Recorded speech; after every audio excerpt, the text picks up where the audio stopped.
అమరావతికి final touch ఇచ్చేందుకు చంద్రబాబు సర్కారు భారీ కసరత్తే చేస్తోంది. తొలిసారి పవర్లోకి వచ్చి మొదలుపెట్టిన రాజధాని నిర్మాణానికి అన్ని అడ్డంకులు ఎదురయ్యాయి. అప్పట్లో చంద్రబాబు అనేక ఆరోపణలు ఎదుర్కోవాల్సి వచ్చింది. ఇక జగన్ హయాంలో రాజధాని ఏకనగరంగా కాక ముచ్చటగా 3 రాజధానుల ఏర్పాటు సన్నాహాలు జరిగాయి. కానీ ప్రజల నుంచి వచ్చిన నిరసనలతో జగన్ వెనుకడుగు వేయక తప్పలేదు. ఈ లోపుగా ప్రభుత్వం మారిపోయింది.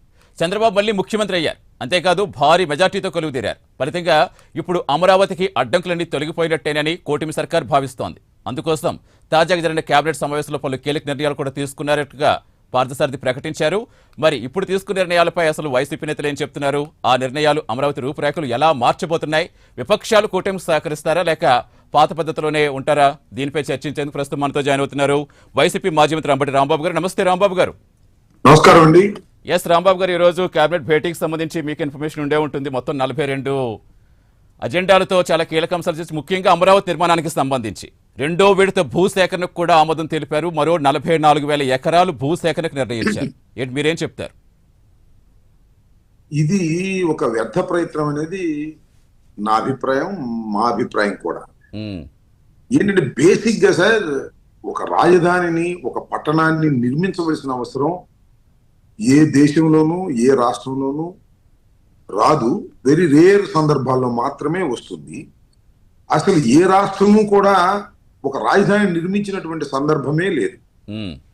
ఏ రాష్ట్రం అయినా కూడా ఒక రాజధానిని ఎన్నుకుంటది అలాంటి పరిస్థితి వచ్చినప్పుడు.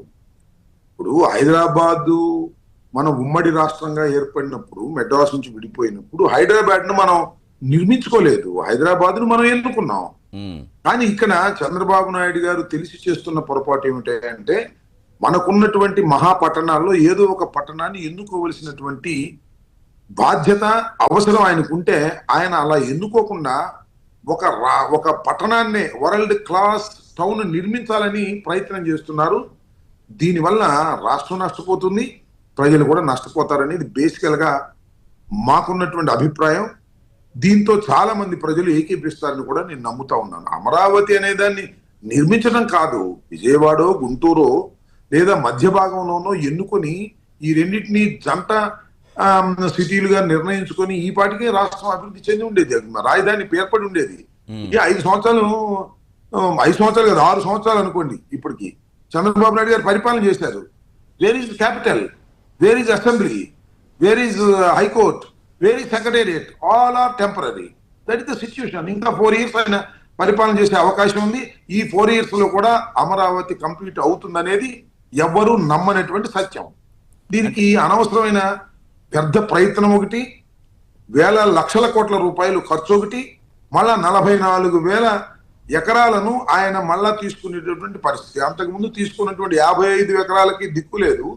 అదే స్వామి చెబుతారే, తన దూర కంత లేదు మెడకు ఒక డోల్ అన్నట్టుగా తీసుకున్న భూమికి దిక్కు లేదు. కానీ మళ్ళా కొత్తగా తీసుకొని కొత్తగా ఎయిర్పోర్ట్ కడతాం, అది చేస్తాం, ఇది చేస్తామని ఊహా చిత్రాలు చేయడం చాలా దురదృష్టకరం.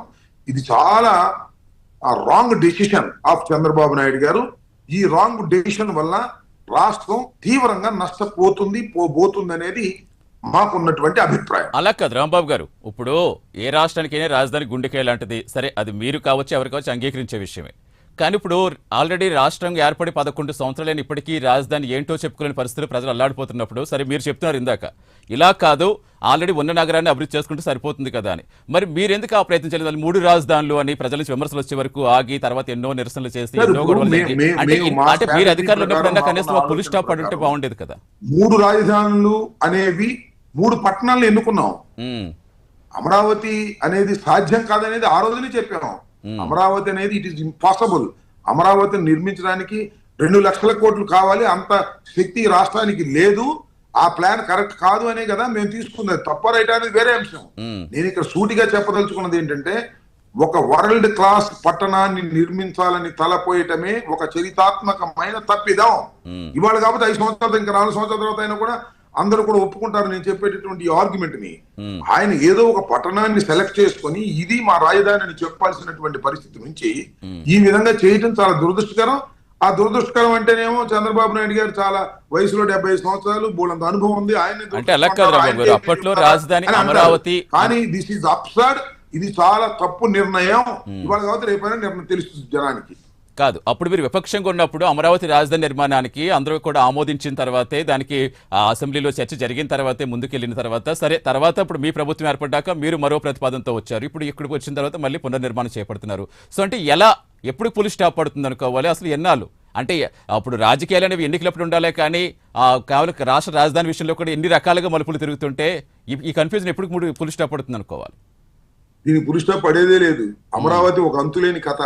1,00,000 కోట్ల రూపాయలు ఖర్చు పెట్టాలి, లోన్లు తీసుకురావాలి. ఇప్పుడున్న 55,000 ఎకరాలు కాక మళ్ళీ 45,000 ఎకరాలు ఎక్కువైది చేయాలి. ఇప్పుడు కవుద్ది ఇది? ఎలా సాధ్యపడిద్ది? ఎందుకు ఇంత భారం ఈ రాష్ట్రానికి? ఈ రాష్ట్రానికి అవసరమా? ఈ రాష్ట్రంలో పట్టణాలు లేవా? తిరుపతి, నెల్లూరు, కడప, కర్నూలు, గుంటూరు, విజయవాడ, రాజమండ్రి, విశాఖపట్నం, ఇన్ని మహాపట్నాలు ఉండగా, ఇన్ని పట్టణాలు 1, 2గా తెలంగాణలో అయితే ఒకే ఒక పట్టణం తప్పుకుంటే వరంగల్. కానీ ఆంధ్రప్రదేశ్ లో అర్బన్ టౌన్స్ బోర్డులు ఉన్నాయి. అసలు విజయవాడ, గుంటూరు ఉన్నాయి. మీరు అక్కడ సెలెక్ట్ చేసుకోకుండా విజయవాడకి, గుంటూరుకి బోర్డుల దూరంలోకి వెళ్ళి అమరావతి నిర్మిస్తాను, పునాదులు వేస్తాను. What is this? చాలా అప్సర్డ్ సార్. దీన్ని మేము ఆర్గ్యూ చేస్తే ఇవాళ వాళ్ళ ప్రభుత్వం ఉంది కాబట్టి వాళ్ళు బుకాయించవచ్చు, కానీ చాలా తప్పు నిర్ణయం. ఈ నిర్ణయం వల్ల రాష్ట్రం చాలా దెబ్బతినిపోతుంది. ఇప్పుడు రాష్ట్రం విడిపోయి ఎన్ని సంవత్సరాలు అవుతుందండి? సుమారుగా 10-11 సంవత్సరాలు అవుతుంది. ఏ రాజధాని ఎక్కడుందండి? అసెంబ్లీ ఎక్కడుందండి? అన్ని టెంపరీ కదా. మీలాంటి నాయకులకి పనిచేస్తున్న మీలాంటి వాళ్ళకే ఇంత కన్ఫ్యూజన్ ఉన్నప్పుడు మరి సామాన్య ప్రజలకు ఏమైపోతారు సార్? అది కూడా ఆలోచించాల్సిన విషయం లేదా? ఇప్పుడు ప్రపంచ స్థాయి నగరంగా తీరుస్తాం, భవిష్యత్ తరాలకు ఉపయోగపడే విధంగా నగరం నిర్మించుకోవాలి. నేను బేసికల్ గా చెప్తున్నది ఏంటంటే, చంద్రబాబు నాయుడు గారు ఒక పట్టణాన్ని ఎన్నుకోకుండా ఒక వరల్డ్ క్లాస్ టౌన్ ని నిర్మించాలి, పునాదులు వేయాలి, రోడ్లు వేయాలి, బ్రిడ్జిలు వేయాలి అనుకోవటమే ఒక చరితాత్మకమైన తప్పిదం పుప్పులో కాలేశారు. అది దురదృష్టం. ఆయన విడిపోయినప్పుడు మొదటిగా ముఖ్యమంత్రి కావడం రాష్ట్ర ప్రజల దురదృష్టమైనటువంటి విషయం అనేది నేను చెప్తున్నాను. ఇవాళ కాబట్టి రేపైనా అది నిరూపణ అవుతుంది.